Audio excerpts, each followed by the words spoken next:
Shalom, selamat pagi, saudara-saudaraku yang dikasih dalam Tuhan. Momentum-momentum saat ini memang adalah momentum yang sangat baik jikalau kita merenungkan tentang pribadi Allah yang ketiga ini, yaitu Allah Roh Kudus. Kenapa? Ya karena mungkin saat-saat ini adalah persiapan-persiapan bagi gereja-gereja tertentu memperingati hari Pentakosta, yaitu hari turunnya Roh Kudus. Maka tema-tema tentang Roh Kudus itu memang menurut saya cukup relevan untuk kita bicarakan. Nah, kita perlu memikirkan, kita perlu merenungkan bahwa Roh Kudus itu sebetulnya bukan hanya merupakan satu kuasa, ya. Roh Kudus itu bukan kuasa, tetapi Roh Kudus itu pribadi. Atau dia Allah Tritunggal, pribadi Allah yang ketiga. Nah, saudara-saudara, memang sangat sulit jikalau kita memahami, mengenal Allah Roh Kudus ya. Kita hanya selama ini mengenalnya di dalam manifestasi yang sering kali kita lihat ya, yang terjadi di beberapa tempat ya, dan kita anggap itu sebagai manifestasinya Roh Kudus. Tetapi apakah semudah itu kita bisa mengenal Allah Roh Kudus? Apakah betul-betul itu adalah manifestasi yang dari Roh Kudus? Nah, itu menjadi hal yang perlu kita pikirkan, saudara-saudara. Sangat sulit melihat perbedaan antara manifestasi Roh Kudus dengan misalnya kuasa kegelapan, kuasa roh jahat pun juga bisa melakukan manifestasi-manifestasi yang sama seperti itu. Lalu juga mungkin banyak orang berkata bahwa hanya orang yang tidak mengenal dan orang yang tidak percaya saja yang mengatakan demikian.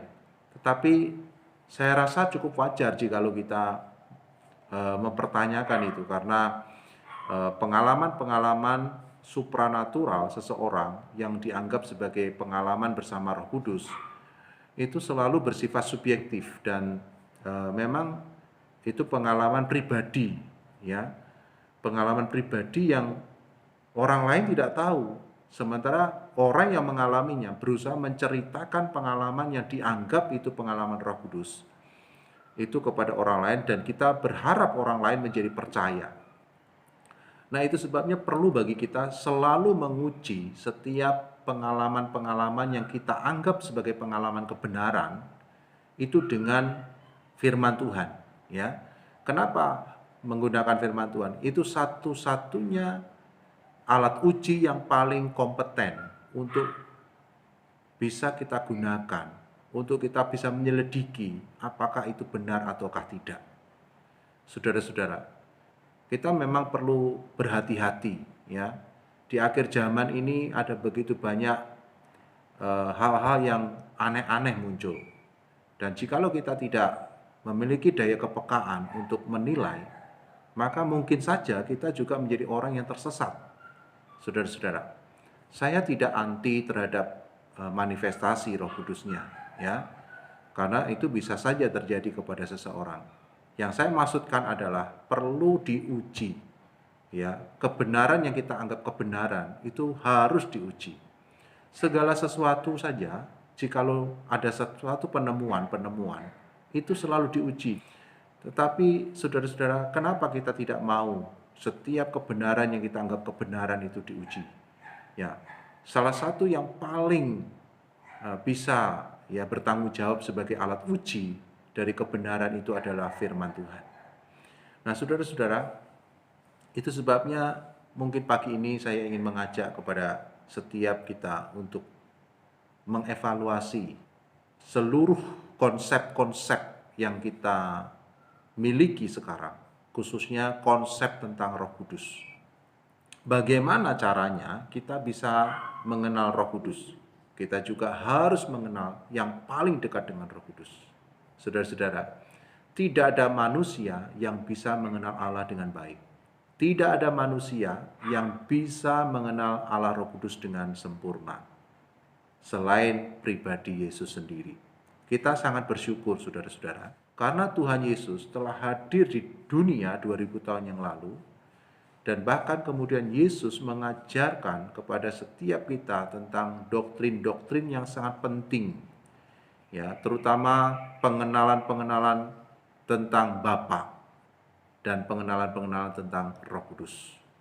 Yesus sendiri adalah Allah pribadi yang kedua, Allah Anak, dan Dia memperkenalkan kepada setiap kita tentang pribadi Allah Bapa dan juga pribadi Allah Roh Kudus. Tidak ada manusia satupun yang bisa mengenal Allah Bapa dan Allah Roh Kudus dengan sempurna selain Allah Anak. Nah, itu sebabnya saudara-saudara, di dalam Yohanes pasal yang pertama ayat 18 sana dikatakan tidak ada seorang pun yang pernah melihat Allah, tetapi Anak Tunggal Allah yang ada di pangkuan Bapa, dialah yang mengatakannya. Saudara-saudara, nah saya sangat bersyukur sebagai prolog saya pikir hari ini kita belajar tentang bagaimana mengenal Roh Kudus, dan ternyata kita sudah diberikan informasi penting bagaimana mengenal Roh Kudus dengan baik, yaitu dari Yesus Kristus. Jadi kita siap-siap melihat bagaimana Yesus memperkenalkan Allah Bapa, bagaimana Yesus memperkenalkan Roh Kudus. Sebelum kita masuk di dalam pengenalan kepada Roh Kudus, kita juga perlu sedikit mengenal tentang Bapa. Dan Yesus akan menginformasikan kepada kita. Melalui Injil Yohanes, saudara-saudara, kita bersyukur. Ternyata Injil Yohanes memberikan doktrin yang sangat dalam tentang Allah Tritunggal. Dan kita akan mempelajari sedikit tentang bagaimana pengenalan-pengenalan kita tentang Bapa dan juga mengenal Allah Roh Kudus. Dari prolog ini saya berharap kita menjadi pribadi yang lebih selektif terhadap ajaran, sehingga kita juga tidak mudah diombang-ambingkan dengan pengajaran-pengajaran. Nah, pentingnya apa? Pentingnya supaya kita menjadi pribadi yang bisa mengenal Tuhan Allah kita itu secara lebih mendalam dan juga secara efektif.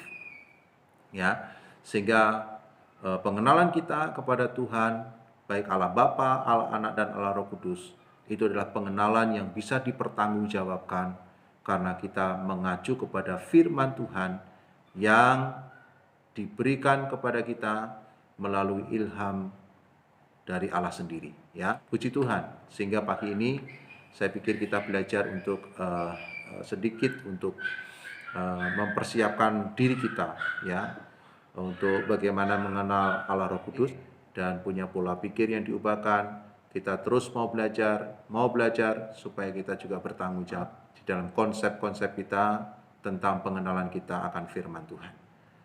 Ini yang saya mau sampaikan pagi ini.